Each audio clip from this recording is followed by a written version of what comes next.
দিনে দুপুরে ফিল্ম স্টাইলে হানা দিয়ে চট্টগ্রামের রাউজানে হত্যা করা হয়েছে জাহাঙ্গীর আলম নামে এক ব্যবসায়ীকে। গুলিবিদ্ধ হয়েছেন একজন। হত্যার কারণ স্পষ্ট না হলেও স্থানীয়দের দাবি, চাঁদা না পেয়ে জাহাঙ্গীরকে খুন করেছে সন্ত্রাসীরা।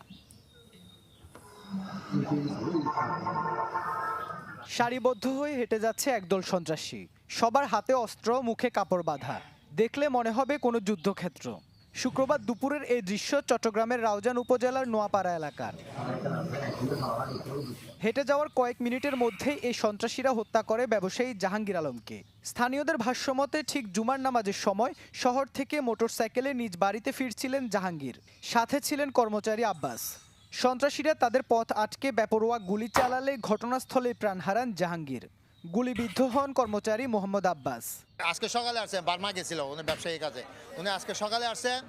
সকালে ওনার ম্যানেজার, কমিউনিটি সেন্টারের ম্যানেজার সাইকেল বাইক চালাইতেছে, উনি পিছনে বসা মসজিদে যাচ্ছেন। এই অবস্থায় পিছন থেকে ব্রাশ করে দিছে।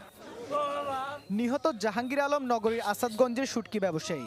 স্বজনদের দাবি কারোর সাথে শত্রুতা নেই তার, তবে কারো কারো দাবি চাঁদা না পেয়ে এই হত্যার ঘটনা। তো আমাদের ফ্যামিলির সাথে কারো কোনো শত্রুতা নাই, রাজনীতি কোনো আলোচনা বা সমালোচনা কোনো কিছু নাই। আমরা সাধারণ পরিবার, আমাদের কোনো কারোর সাথে ঝগড়া নাই। জায়গায় জমি, টাকা পয়সা, চাঁদা কোনো কারোর সাথে কোনো সময় সমস্যা হয় না। এরকম অবস্থা আমরা কোনো সময় দেখি না। এরকম দিন দুপুর একটা সহজ সরল মানুষকে, ব্যবসায়ীকে যে গুলি করে হত্যা করলো, আমার এটা সুষ্ঠু বিচার চাই। ঘটনার পরপরই মাঠে নামে আইনশৃঙ্খলা বাহিনী।